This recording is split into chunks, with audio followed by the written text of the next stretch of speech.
Welcome to MLSsoccer.com's countdown of the top 25 stories from 2010.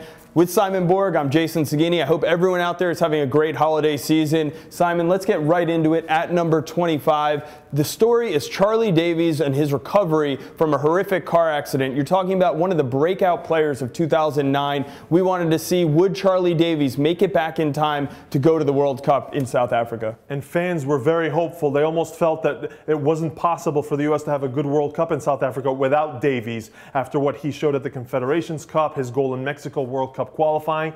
But although he was sending out constant tweets saying that he was on his way, there was still a chance, he was hopeful, this was really never a possibility, especially when you take into account, Jason, that months after the 2010 World Cup, he still hadn't started for his club team, Sochaux, in France. Yeah, so that's number 25. We're going to move on to number 24, and that story came out of Columbus, where the Columbus crew parted ways with longtime and actually probably the orchestrator of the 2008 championship team for them, Guillermo Barros Schelotto, not to mention Frankie Hayduck. Yeah, and the fact that Gino Padula, Duncan Outen, the veteran guard there in Columbus, who were responsible for that 08 championship, they went out en masse from the team, a complete overhaul in the offseason. That really was what made this more sensationalized than it really was, because the fact is that Columbus really tired out at the end of the 2010 season. Moving on to number 23, Simon, we have a similar story, but this one out of New York. New York parting ways with their longtime designated player, Juan Pablo Angel. Yeah, for 4 years he became the all-time leading scorer in Red Bull's history. And this was a controversy that was allowed to fester in the last part of the 2010 season. Angel even being benched at one point, and he was bombarded with questions from the media. Are you coming back? And the New York Red Bulls refused to address the situation, and Angel as well. So it was an acrimonious almost ending to his time in New York. Well, this story will actually continue on into 2011 after Angel was picked up in the re-entry draft by the LA Galaxy. So plenty more to come from this story.Moving on now, 22, Simon, sees the Seattle Sounders win the U.S. Open Cup for the second time in their two-year MLS history. Yeah, the expansion team in 09, they won it in D.C. This year, though, they got to host the event, and they filled the house, and it was a major event, and they responded.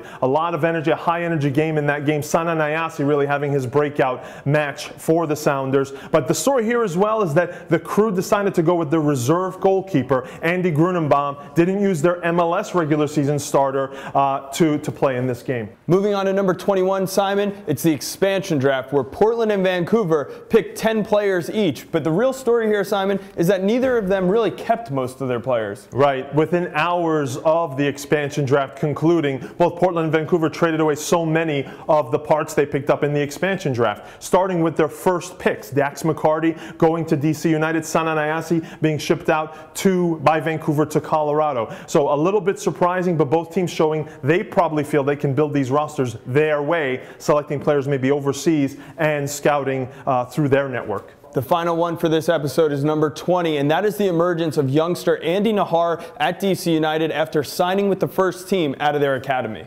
In a year where the homegrown player, Jason, became so important and academies are now really being an important part of these MLS clubs, Andy Najar early on shows a lot of character, a lot of personality. From the very first game, he was thrown in there as a starter by Kurt Onalfo for DC. And the surprising thing is he never hit a wall at any point in the season. He kept that the same level of performances that he was giving this team, and he was the shining light for DC in what was a really poor season.